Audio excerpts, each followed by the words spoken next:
Merci d'être resté avec nous pendant la pub Canal+ reste en clair et vous regardez Click Dimanche avec Jérémy Ferrari et Nekfeu. Jérémy Ferrari, Happy Hour à Mossoul. Ça a été vendu en une nuit sur Amazon, un record. Vous blindez toutes les salles. La dernière fois que je suis allé vous voir sur scène, je sais pas pourquoi je vous vois. Je suis allé vous voir sur scène. Tu me respectes? C'est parce que je respecte. T'es impressionné? Exactement. Tu crois qu'on est deux?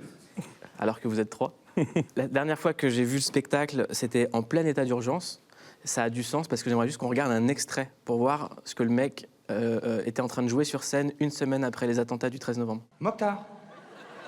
Attends. Mokhtar, t'es pas un attentat suicide ce matin, toi? Si? Ça s'est bien passé.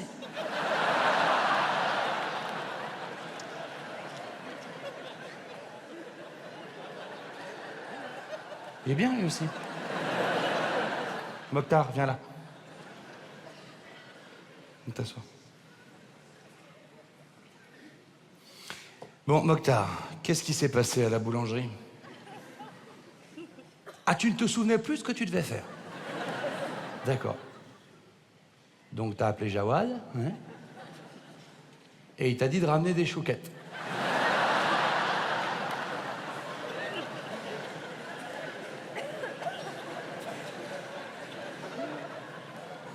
Bon, écoute, c'est pas très compliqué ce que t'as à faire, Mokhtar. Tu vas dans la boulangerie, t'attends qu'il y ait un petit peu de monde, tu te mets au milieu des gens, tu sors ton détonateur, tu cries à la Wakba et tu déclenches. Ça, c'est pas... Oui, crie à l'OM si tu veux. Les vrais héros du spectacle, c'est Trump, Kadhafi, Poutine, Netanyahou, Sarkozy, Emmanuel Valls, qui sont tous en couverture. La plupart ont été tous également insultés dans une punchline de Nekfeu.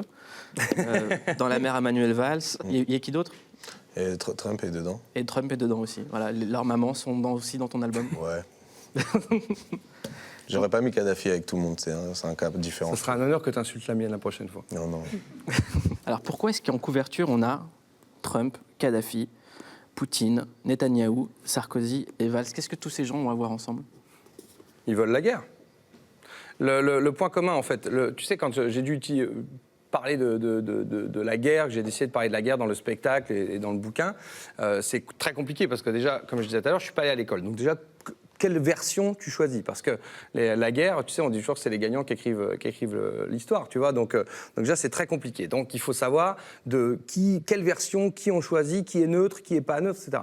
Et je m'en sortais pas parce que tu as toujours des versions différentes de tous les trucs. Donc à un moment, je me suis dit, mais en fait, peut-être il faut revenir à quelque chose de très simple. Je vais me mettre du côté de ceux qui veulent la paix. Donc je vais écouter évidemment toutes les versions.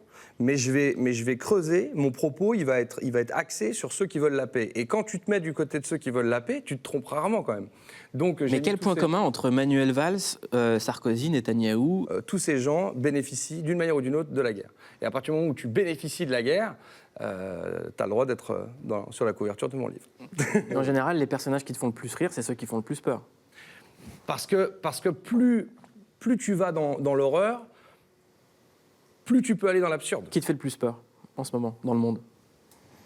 Je sais pas s'il y a quelqu'un qui me fait le plus peur. Je trouve que Trump est un peu dangereux parce qu'on ne sait jamais ce qu'il va faire. Et moi, très sincèrement, là, pour le coup, je me trompe rarement sur mes pronostics, mais là, je me suis trompé parce que je pensais jamais que le mec serait élu. Donc, je faisais vraiment partie de ces gens que j'aimais arrêter et tout. Et là, pour le coup, je me suis vraiment fait avoir parce que je pensais, quand il s'est fait hier, j'ai dit, ah ouais, vraiment, je m'y attendais pas, je suis vraiment tombé de mon siège. Et il est dangereux parce qu'il est imprévisible et parce que j'ai l'impression que c'est juste un sale gosse, il lui restait ça à essayer d'avoir, il l'a eu et on voit très bien que le mec c'est presque... C'est pour ça qu'il me fait flipper, parce que j'ai l'impression que vraiment le mec se marre. J'ai l'impression qu'il fait que des trucs pour faire chier des mecs. Je vois un gamin à qui on a donné une arme et il fait semblant de va te tuer, il te tue pas, il te menace puis il te menace plus, il change. J'ai l'impression que le mec fait que se marrer, sauf qu'il se marre avec le monde, alors c'est un peu...